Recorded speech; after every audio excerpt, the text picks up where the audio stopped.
to a slightly later than planned and unscheduled chat with Andy the Gabby Cabby. I was very worried for a time I wasn't going to make it on today. I've had the day from hell. Well, I wouldn't exactly call it hell. It's just been one of those long ones. Started at 2 o'clock in the morning and culminated in me getting home probably 35, 40 minutes ago. And the first thing I had to do, of course, was get a Ruby Murray down my neck. And I'm going to wash it down with some of this. But believe you me, I have something stronger in the house lined up for later on. Hello, Cosmic Wartoad. I am all right. I hope you are. And you've had a good day, my friend. And I see the guys in the chat are starting to appear already, which is good. Please hit that like button if you've just joined me. Let's get those likes and thumbs up and everything going already. Bob Hollyoak, good to see you. Hello, Julie Baldwin and Julie Keys as well. And good to see all of you. Now, it was unannounced today. Fuzzy Doxy, hello to you. Matt Wooten and M. Perry. I was not sure whether I was going to make it back. I took 6 people to the airport at 2 o'clock this morning. Come home, got some sleep, and then I was back out at 9:30, back up to Gatwick. And I had a lady landing at 4:30 this afternoon. And with fuel being the way it is at the moment, it's just not worth coming home because of time and everything else. Hello, Sue. Hello, Jane Griffiths. Good to see you both. And who else we got here? Is that I'm Bendel. Hello to you as well. And that's all the regulars in the chat. I appreciate you coming along. And as I said, please, if you've just joined us, thumbs up. Make that the first thing you do. Let's get that algorithm talking. Yes, and I've literally just got home, probably about 10 to 8, and I was a little bit, do I do the live or do it? I didn't want to let you guys down because you know the routine.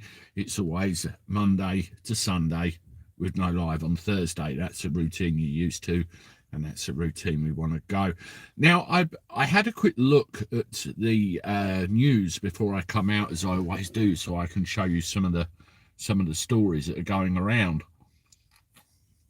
And I was absolutely amazed. Well, I don't know, amazed, disgusted.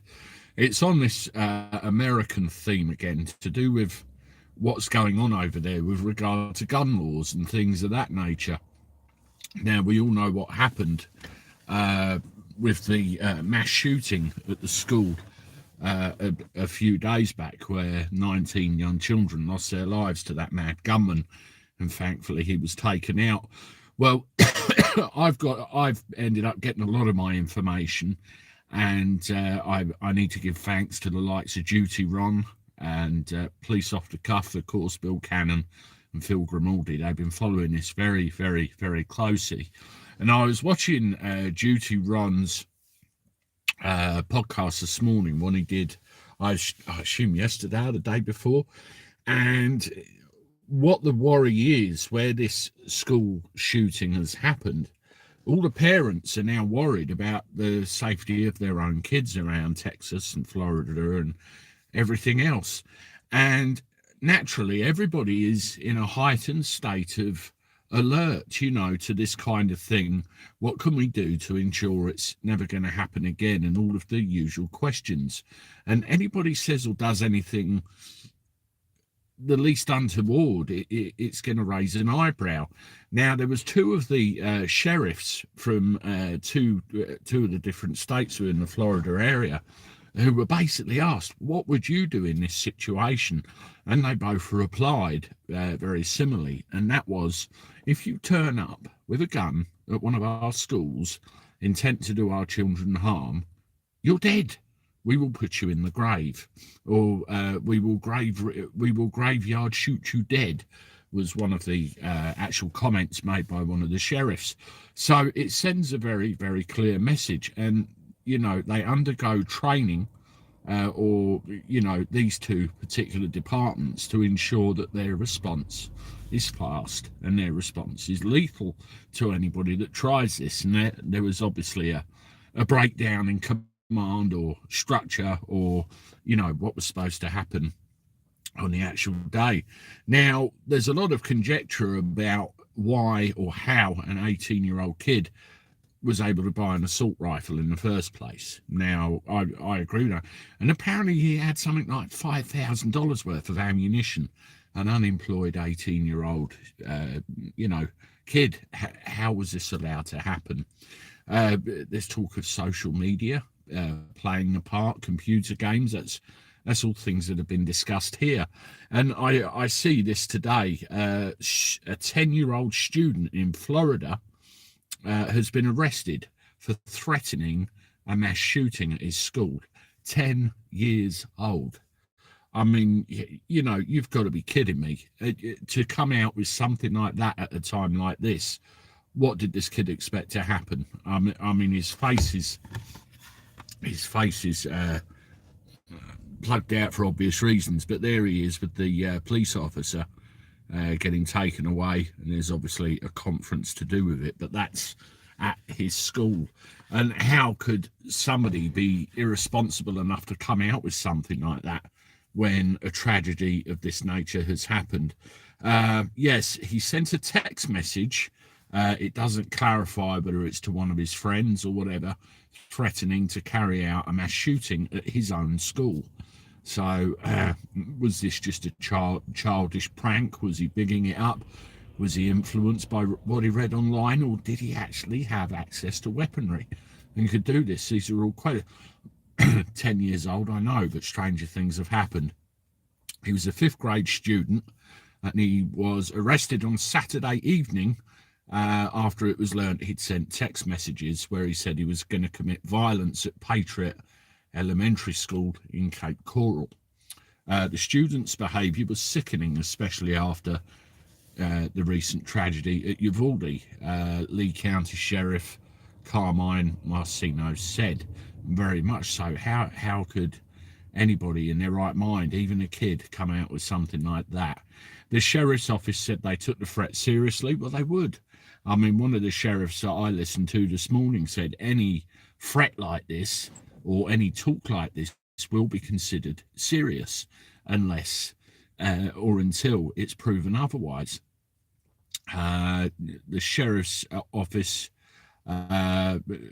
commented on the shooting at Robb Elementary in Uvalde, which claimed the lives of 19 kids and their 2 teachers. Sickening tragedy. Making sure our children are safe is paramount.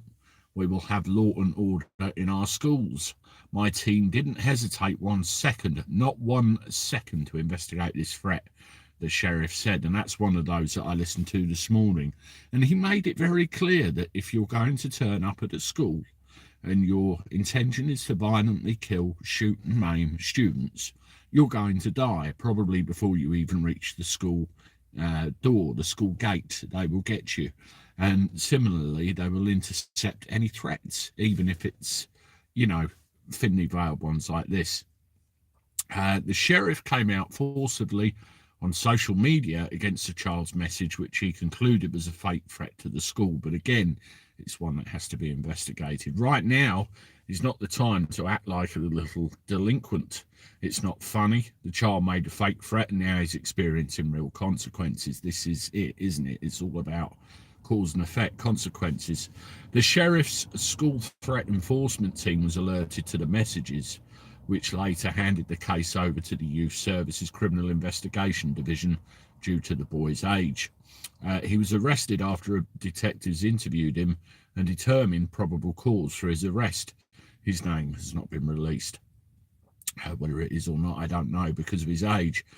Following Tuesday's massacre, the second deadliest school shooting in US history, schools across the US have brought in additional security staff and restricted visitors as concerns over copycat threats grow. In Buffalo, New York, where a racially motivated mass shooting at a supermarket killed 10 earlier this month, the largest school district announced new security measures immediately at the school. Any visitors must call ahead for approval with no exceptions, and doors will remain locked at all times. This was one of the things with Uvalde, wasn't it? It was the door was left ajar so the boy could get in.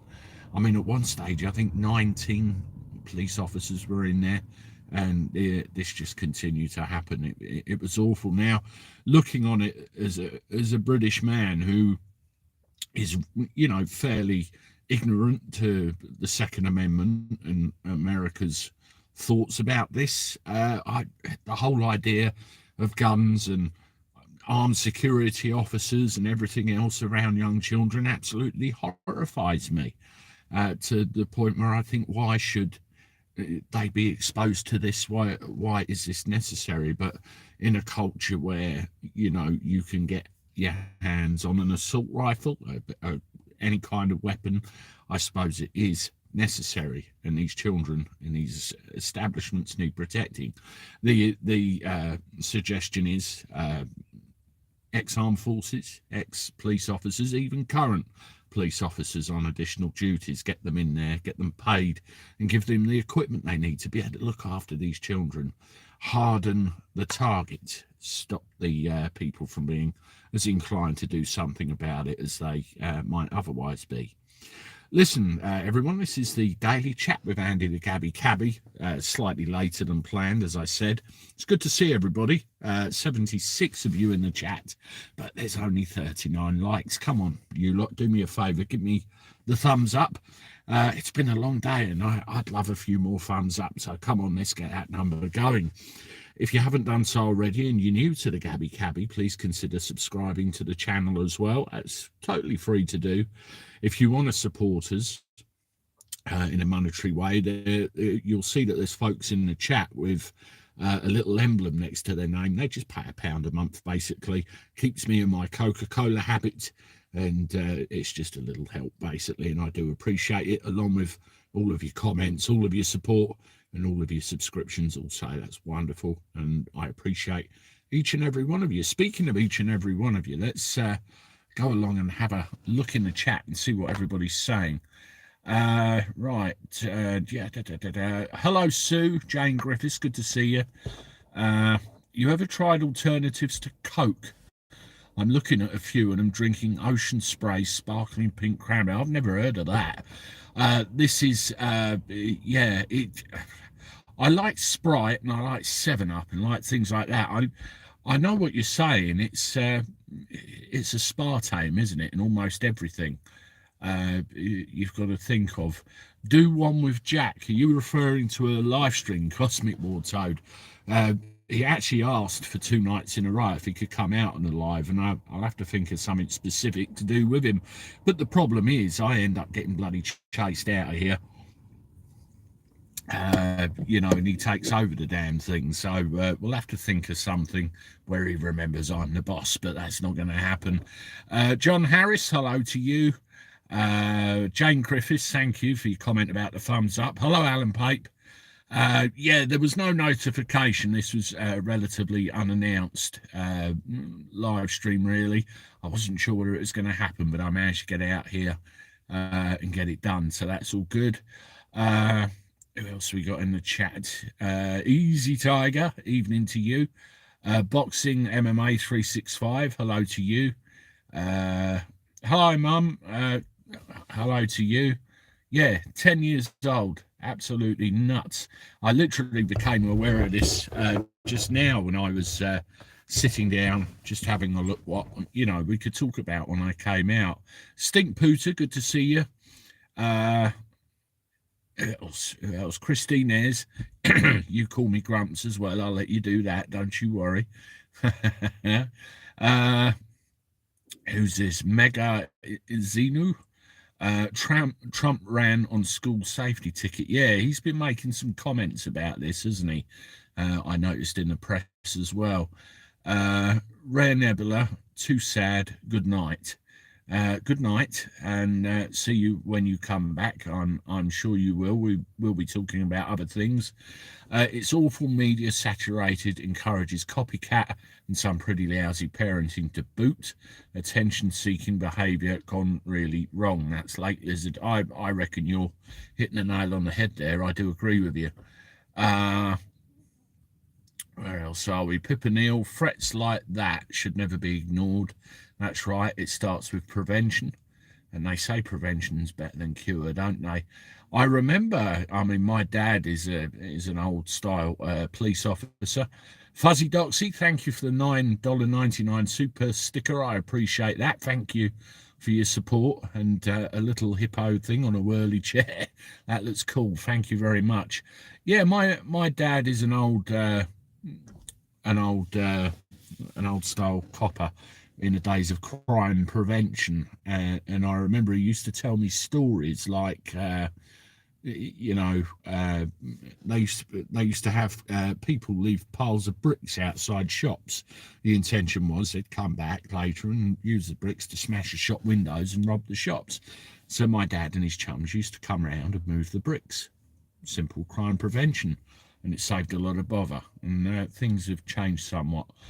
Boston Bobby, the Second Amendment was inspired by British rule after the colonies declared their independence. Yeah, I was reading about that the other day, actually. I wanted to mug up a little on the history of it. And I think the words, the right to maintain a well-armed militia, kind of lend themselves to that, don't they, really, in the wording. Make Andy's day. Let's reach 100 likes, please. Well, we're 40 off. Come on, we could do this. Good evening, all. That's Nigel the handyman. Good to see you. Sprite is rubbish since they took the sugar out of it. Mountain Dew is better if you can find it. Yeah, that's another one. I've had Mountain Dew. It's pretty nice. Zena, try Fentiman's Curiosity Cola in glass bottles. You'll like it more. And Fever Tree Cola. Where do I find that, Zena? That's a couple of things I've never heard of.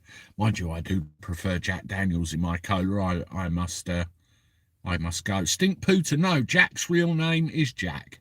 I know what you mean by Jonathan. Sometimes it's abbreviated to Jack, isn't it? But my wife and I had big trouble trying to decide what we were going to call Jack before he was born, and it was actually my eldest son Lewis that decided his name.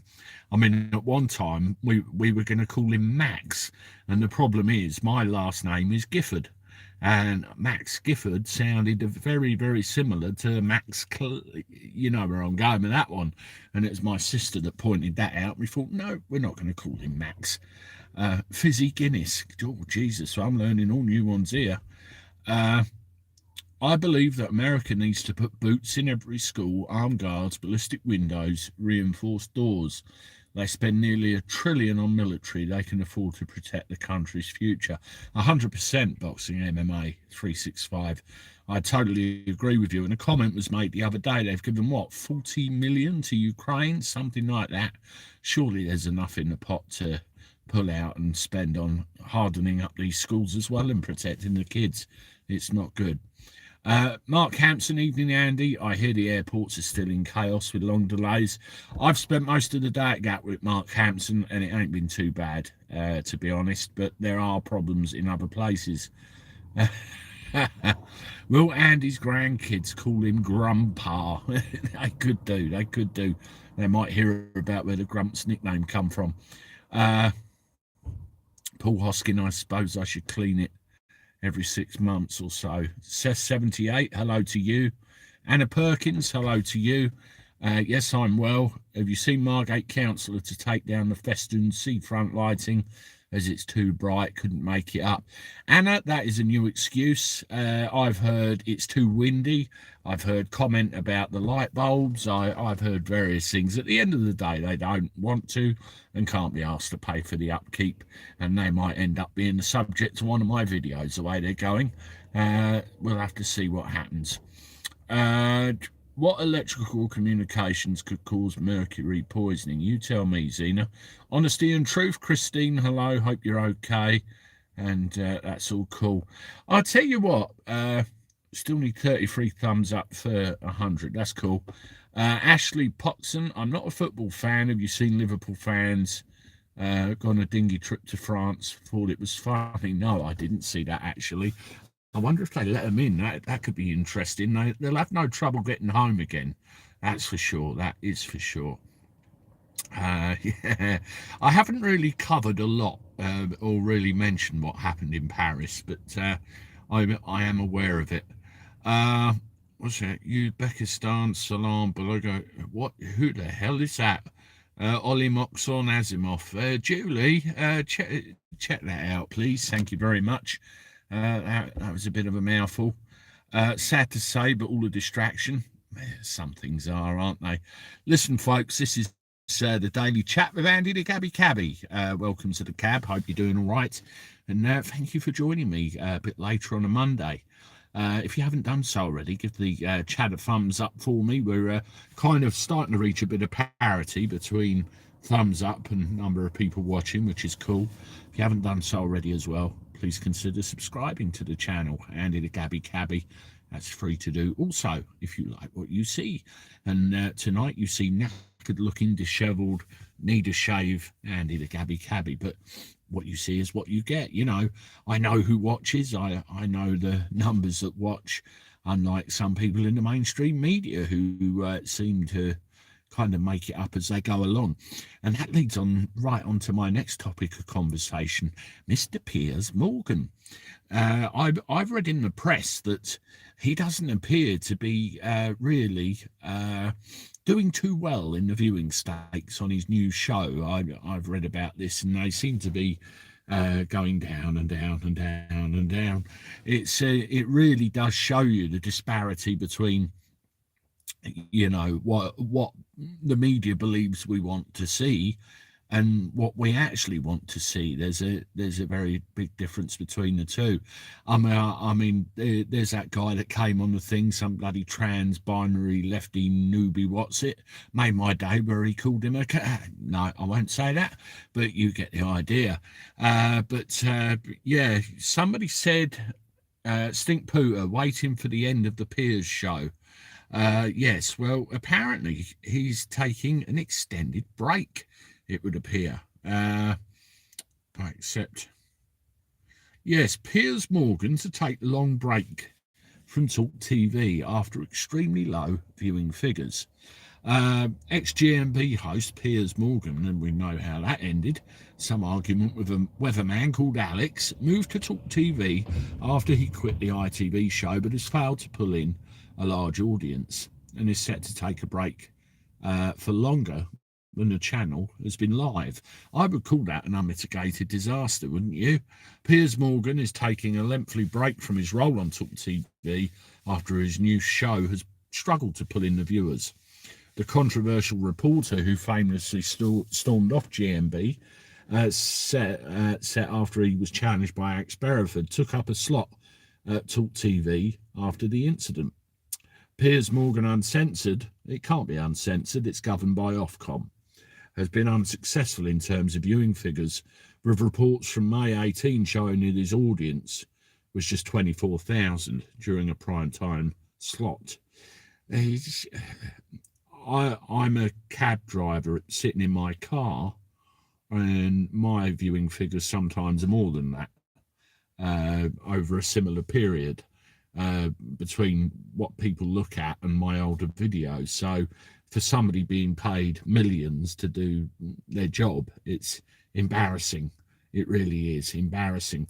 Since the launch of the programme, Piers has been slammed by a guest who called him, see you next Tuesday, had a conversation with controversial former President Donald Trump, and has interviewed a spokesperson for the Taliban. Well, I think he got off to a bad start because he tried to wind up Trump and tried to make Trump look daft, and didn't really do too well because there was an alternative version of events that Trump basically recorded.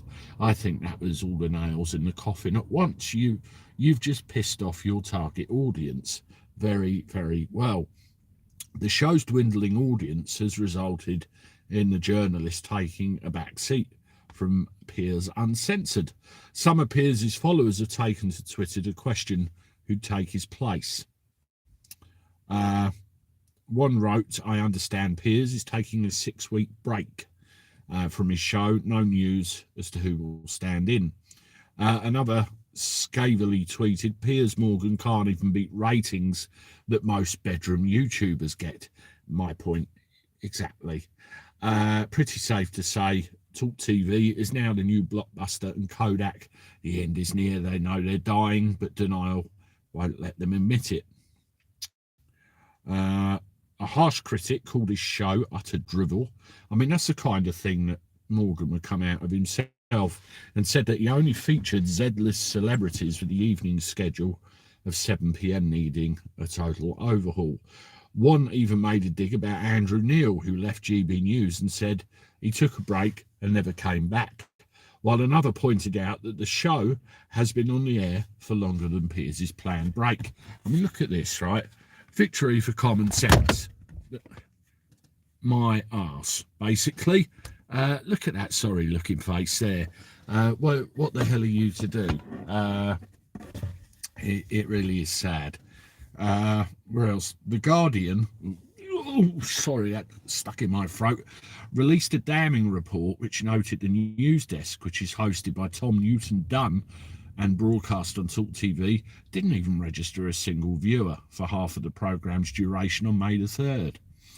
The Guardian said, although it does not rule out the possibility someone was watching Summer in the UK, it means the viewership was so small it was not picked up by ratings agency Broadcasters Audience Research Board. All in all, a total fucking disaster for all concerned. Does this mean it's the show? Does this mean it's the channel? Hello, Tracy Regan, good to see you. Or does this mean that this particular brand of journalism, as it is, has had its day? We see it for what it is. We're done with it. Is that what this really means? I mean, for example, I've got 93. Diddy and Ringo, we've been here 26 minutes. Hello to you. I've been here for a while. We've got 93 people watching at the moment. I go away, that can be up to probably 800, 900 in the replays by tomorrow morning, plus all the other videos. It amounts to several thousand. And, I'm not the only YouTuber which gets this. We all get it. The likes of me, Alex, and all others that are doing this sort of thing, just talking to normal people. We're starting to pull in better figures than some of these long-term journalists, and I don't think they like that very much. Anyway, let's have another look at the chat, shall we, and see what we're all saying. Number one fan, hello to you. Good to see you. I hope you're doing all right. I heard your name on Police Off the Cuff on more than one occasion, and good to see you over there too. Boxing MMA, hope Piers Morgan's name is on the Nuremberg 2 list. What about YouTube? Hi Andy, hi everyone, bit late, that's Tracy. Paul Hoskin, hi ho, it's off to work we go. Yes. Matt Wooten, imagine the arguments over how much drugs you can get if you seal them on street. It's most wine bottles and steaks where I work, but there aren't any pubs nearby to sell them. Fetuses in Coca-Cola brand, yes, I do not think it's in Cola or Fever Tree. But no, at least something with integrity, even a modicum. Once it's done and won't grow back. I used to like Piers, but when he went to wanting people who didn't want to jab, being locked up, I'd never watch him. Yeah, this is where the hypocrisy catches up, isn't it? The same guy that ended up in the Caribbean, but we'll say no more about that. You're broadcasting from the wrong place, Andy. You need to get onto one of these unwatched TV stations, get some big money, and don't let them sack you, with a fair wedge, of course. Yeah, you might have a point there, Anna. I mean, all I do is just talk, tell you what I think. That's, what it's all about, isn't it? Great idea, but it's expensive for laser and waxing, hurts in some places. Oh, my God, what are you talking about? He's fake. I'm done with fake people. Karma. Yeah, they'll all get it in the end. Karma, definitely. Not bad. Only been at work in a couple of months.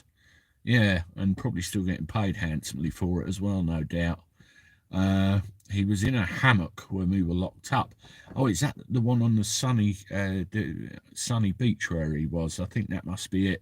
Mayor of Bristol flies 4,000 miles to lecture about climate crisis. A nice free Canadian holiday on us, suckers again. Tony Whitworth, it was closer to 5,000 miles And it might interest you to know that that lecture lasted all of 14 minutes. And then he comes back and starts lecturing us about the climate. You couldn't make it up, could you? I bought a video out on that today, and I couldn't believe what I was seeing when I read it. Shaving is a pain, it just grows again. Yeah, you can see. Heights double chins as well. If I go to France and come back in a dinghy, I can stay in a hotel for free. That's right, Paul. That's right. Especially if you're going away for a trek, do that first. Waiting for the end of the Piers show. That's everybody pretty well. Right, this is the daily chat for Andy the Gabby Cabby, everybody. If you haven't done so already, and we're getting near parity, so I like this like button, please give it the thumbs up.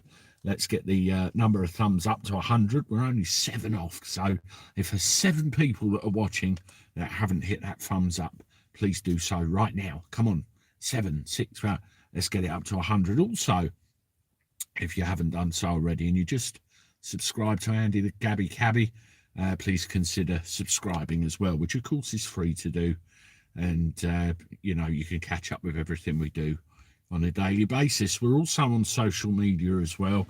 If you typed in the Gabby Cabby on Facebook and Twitter and Instagram and everywhere else, you can find us there as well. So that's wonderful. Last thing I want to talk about is vandalism. Now, we know that Margaret Thatcher's statue had eggs thrown at it by some lefty pillock who works in some museum or art gallery somewhere. Hello, John, I'll let you off. And, you know, there was a nice picture of him pelting this statue with eggs, being the big man. Yes, look at me. Scrambled egg on Margaret's boat race. And I read earlier that it's been daubed with red paint, and someone's even had a go at it with a hammer and sickle, all, you know, akin to vandalism. And yes, I put the lefties who threw them into the drink under the same banner. And I like Jim Davison's answer to that. Yes, you can put it at the bottom of the Thames as long as you swim down there and hold on to it to make sure it doesn't come up again. I thought that was quite amusing. Well, it doesn't only go to statues of former British prime ministers. Apparently the Mona Lisa has had a pasting as well. And I don't recall ever seeing this in my life. I might be wrong. But here is the picture. If you look on the left, it's a cake slung at it.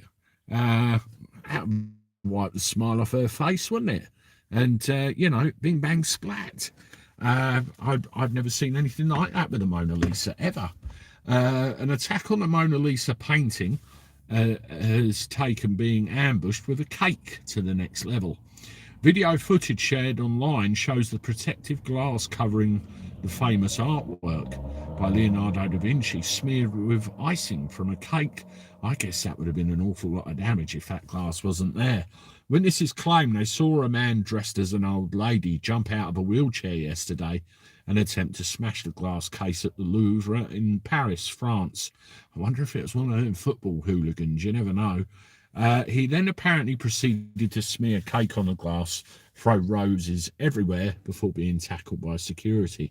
I wonder if he, you know, wanted to nick it, or he was just making a bit of a thing about it. Oh, here we go. It appears he was a climate protester. So I wonder what Leonardo da Vinci or the Mona Lisa ever did to, affect climate. And it's just these lefty idiots having another go again. Yes, some bystanders were hearing him say in French, "Think of the planet." Je suis merde. Yes, we're fucked. There are people who are destroying the planet. Think about that. That's why I did. Yes, I would say to that man, look up the meaning of 100 in Welsh, and that would be my answer. The man was wearing lipstick and a syrup wig and was escorted away by security. The Paris prosecutor's office said today that the man, 36 years old, was arrested and sent to a police psychiatric unit. I'm not fucking surprised. Officers have now opened an investigation into the damage of a cultural artefact. Guards were later seen cleaning icing from the glass of the 16th century artwork. Imagine that. Louvre visitor Luke Sundberg, a track and field runner from Denver in Colorado, actually witnessed this incident. And he said the crowd began gasping, and we looked up, and some man in a wheelchair dressed as an old lady ran up to the painting and started punching it before smearing cake all over it. The 20-year-old said it took about 10 to 15 seconds for the security to actually talk to the man away, but the crowd seemed to panic a little bit. I wonder if anyone's ever tried nicking her, really. It was jaw-dropping. It was a lot to take in, considering how historic Mona Lisa is. The moment was once in a million. Here we are. A Liverpool Football Club fan who only wanted to be known as Clevis said he headed to the museum following his side's 1-0 defeat in the Champions League final. I had mixed emotions and was feeling sad and disappointed, said the 26-year-old from Albania. I came to Paris for the match, and the second thing I planned to do was to see the Mona Lisa. Some guy dressed as an old woman on a wheelchair attacked it with a cake. What were the odds of that happening? Could be a trifle. Officials at the Louvre were not immediately available for comment. The Italian Renaissance painting is not believed to have been damaged. It dates back to 1503. I knew it was old, but, you know, the painting, oh, here we go. Famously in 1911, it was actually stolen for a time, where it had been on display since 1797. A vandal once damaged it with sulfuric acid in the 50s, and a student threw a stone at it in 1956. I don't get it. What's the attraction? Yeah, and that's when the protective glass come in. The most recent attack was in 2009, when a Russian woman who's denied French citizenship threw a ceramic teacup at it. Poor old Mona Lisa. No wonder she's always moaning. Everyone's always having a go at her. The cup was smashed, but no damage was done to the glass or the painting. There you go, you see. Takes all sorts, doesn't it? Trying to wipe the smile off her face. Yeah, nice one, Mum. I can guarantee if the Mona Lisa were to go on tour, I'll arrive in one of the big art galleries in London with extortionate ticket prices and merchandise. Yeah, absolutely. That works, doesn't it? Listen, everybody, I'm going to wrap up proceedings today. As I said, I was a little bit late to proceedings and a little bit unannounced. I want to thank you, everybody, for coming along and supporting me as usual in one of our chats, and a little bit of content out today about what the lefties have been up to. You should see the real doozy that's coming out at about 10 o'clock. I couldn't believe what they're trying to get our kids doing now, but you'll see that. If you haven't done so already, please hit the like button on the chat. That would be great. Try and get a couple more before we go out the door. If you've just started watching Andy the Gabby Cabby, please consider subscribing to the channel also. That will be great. And yeah, that's about it. We've got social media channels, as I say, so hop across, check us all out on there. That would be wonderful. And yeah, I'll see you tomorrow. I'm going to go and have a beer, put my feet up and do fuck all for the rest of the day. So until tomorrow, toodaloo.